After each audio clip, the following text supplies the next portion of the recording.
recognizes Representative Cohen of Tennessee for 5 minutes. Thank you. I want to thank Chairman Larson and Representative Burchett for holding this important hearing today. I appreciate the subcommittee's interest in addressing challenges for passengers with disabilities and making air travel more accessible. One issue I've been working on extensively for many years is ensuring that minimum seat dimensions necessary for passenger safety, including seat pitch, width, and length, are available, especially how that affects airplane evacuations. In 2018, I was proud that the SEAT Act that I sponsored became part of the FAA reauthorization. That was in 2018, and finally required the FAA to evaluate this issue and establish minimum dimensions for airplane seats. Even though the FAA was congressionally mandated to act on this provision within 1 year, the FAA did not begin testing in Oklahoma until late November and December of 2019, well after the deadline. During its testing, the FAA limited study to able-bodied individuals between the ages of 18 and 60, excluded individuals with disabilities, lap children, seniors, significantly overweight people, totally not part of the team. Even worse, the FAA did not disclose the results of their quote-unquote study until March of this year. This is 2022. 4 years. They were supposed to do it within a year.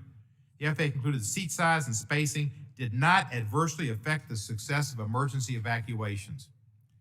Ms. Krause, in your testimony, you stated that for passengers with disabilities, embarking and disembarking the aircraft can be a lengthy process and require assistance from personnel.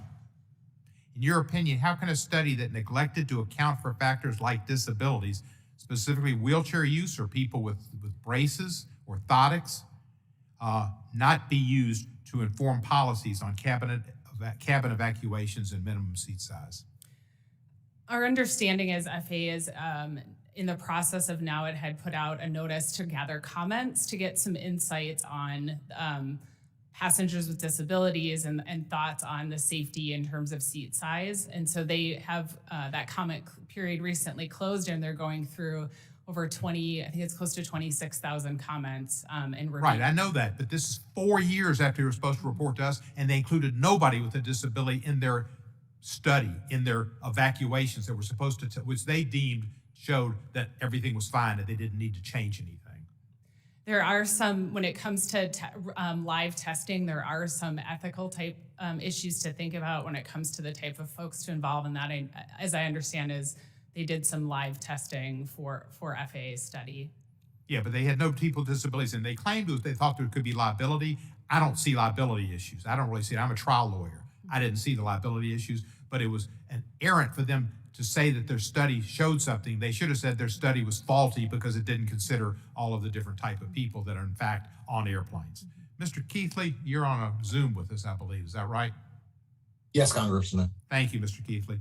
During the FAA's public comment period, there was an outpouring of concern about shrinking seat size and passenger space in the 26,000 comments. In your testimony, you mentioned the airlines, quote, continue to support the study and development of more accessibility features on aircraft that will broaden air travel opportunities for passengers with disabilities, unquote. Thank you for that. But you also said, while some improvements will take time, your members are committed to making progress and taking action to implement these commitments. Thank you again. At the same time, however, the average width of an airline seat has shrunk from 18 inches to 16.5 inches.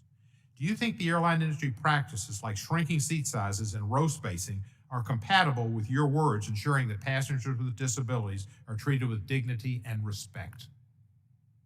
Congressman, thank you for the question. Safety is our priority in all of aviation. Safety isn't necessarily my area of expertise. We're happy to provide a copy of our comments to the FAA's most recent request for information. We look to the FAA to determine what is safe for aircraft and what can be safe for aircraft evaluations.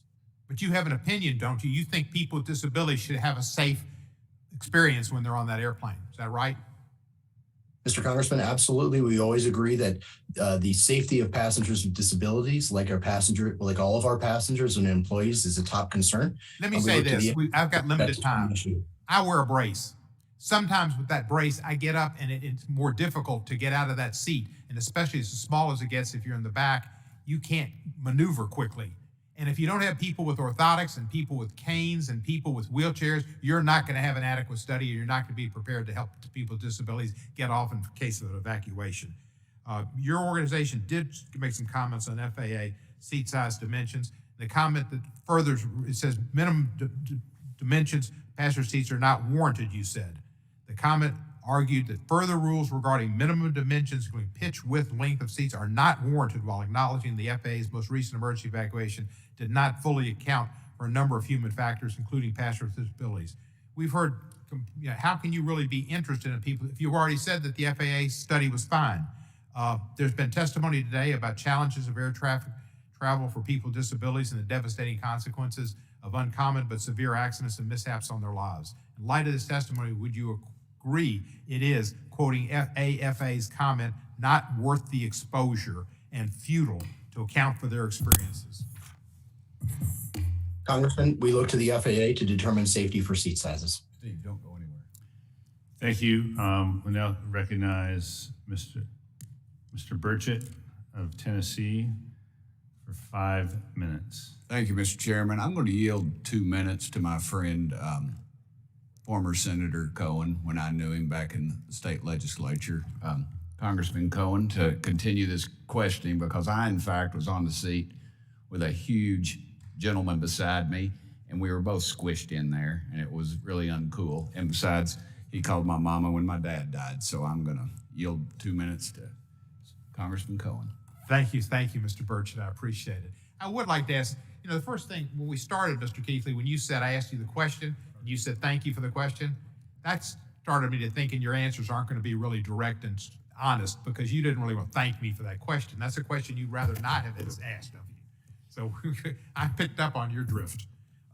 Passing it off the FAA, that's not, I want to know what you think, what the airlines think. To say that you trust the FAA, the MAX went down twice and you trusted the FAA. Now, why do you trust the FAA when they got people dying and when MAXes fall out of the sky? Congressman, as I mentioned earlier, safety is beyond my area of expertise. We're happy to continue working with your office to address minimum safety size for aircraft seats, but I can't speak to that. Now, Mr. Schuster was good in helping get this in the bill, and we thought we'd have an answer by now. 4 years later, I submit to you, we'll get the answers to who killed Kennedy before you give us a true answer on seat size and width from the FAA. That goes to me, Mr. Chairman.